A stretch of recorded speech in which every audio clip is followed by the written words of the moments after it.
our running back has more touchdown passes in the playoffs than Carson Wentz. Colin, this is a reaction to your uneducated reaction to Julio Jones being signed by the Titans. Let's go ahead and get right into this video. To Sunday morning, Julio Jones, Atlanta, traded to the Tennessee Titans essentially for a second-round pick. My prediction, watch the overreaction by the media. Julio Jones, at this point in his career, still great, but has a lot of injuries. Tennessee whiffed on their first-round pick last year, drafted a corner this year that's had multiple back surgeries. They have huge secondary issues, offensive line issues, and a regrettable pass rush. I'll give you that. We did whiff. We do have secondary issues. We did draft a cornerback who was injured, and we also have a questionable pass rush that we did address. The offensive line has issues. You mean the same offensive line that got a 2K yard rusher, back-to-back league leading rusher? Taylor Lewan will be back. Tyson Braylow is coming back, who is the backup and also didn't allow a pressure against the Steelers game. He was hurt and replaced by Kessenberry, who played well, not great, but well enough to help Derrick Henry reach them 2K yards. Nate Davis is significantly better since being drafted. Roger Saffold was the highest graded offensive player according to PFF against the Cincinnati game and was the best left guard up until that point.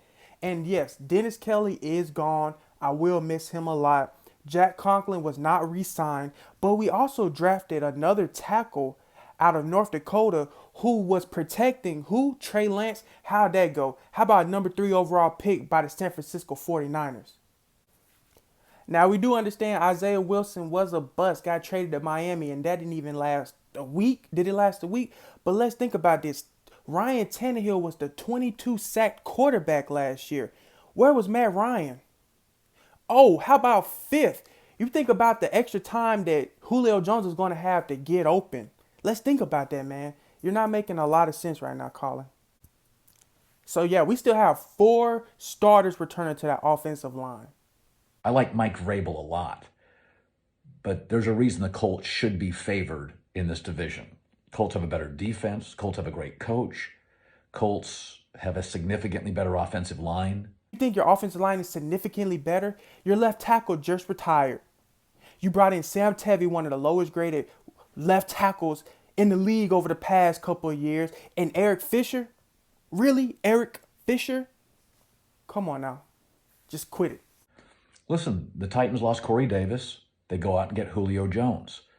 But Ryan Tannehill's played above himself the last 2 years. Why? Because he's had a great offensive coordinator who just jettisoned the Titans to become the Falcons head coach. You don't think coordinators matter?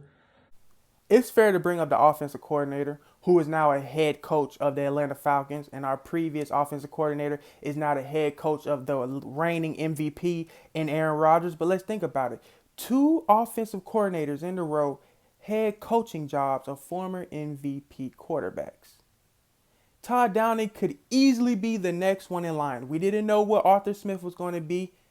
Matt LaFleur had, he had potential, but we didn't know what he was going to be. I'm going to give Todd Downing a chance. I had question marks, but with this offense, it will be known if he can really lead this team and help this team be one of the best offenses again in the NFL. So you still have offensive line issues. You're kind of one-dimensional with, Derrick Henry essentially is the show. You stop Derrick Henry, force Ryan Tannehill to throw. It's not the same football team.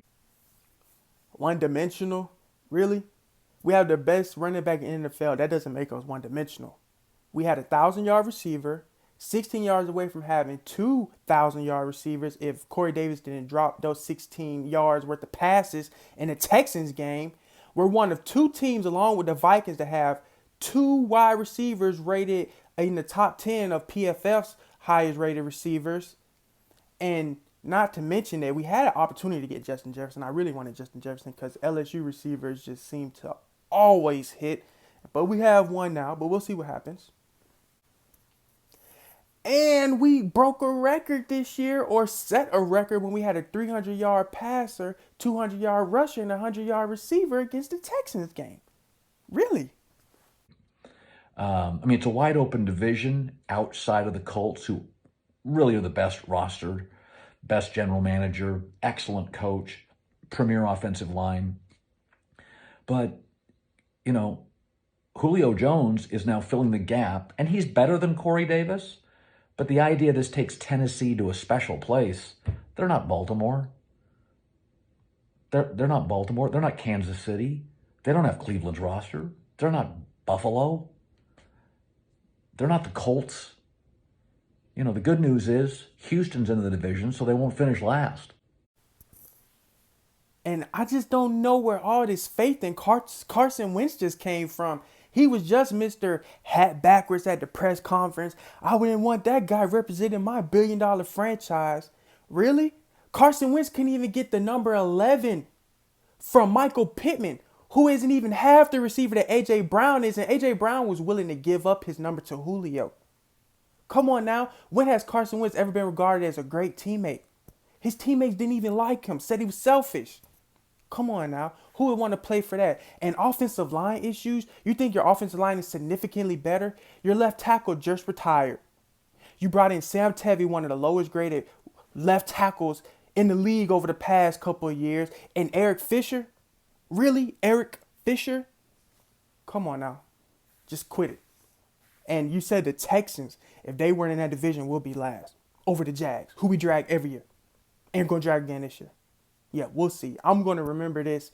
I'm not forgetting this video all year, and I'm going to bring it up, and I'm going to tag you and everything and let you know that we're here. Don't disrespect us like that.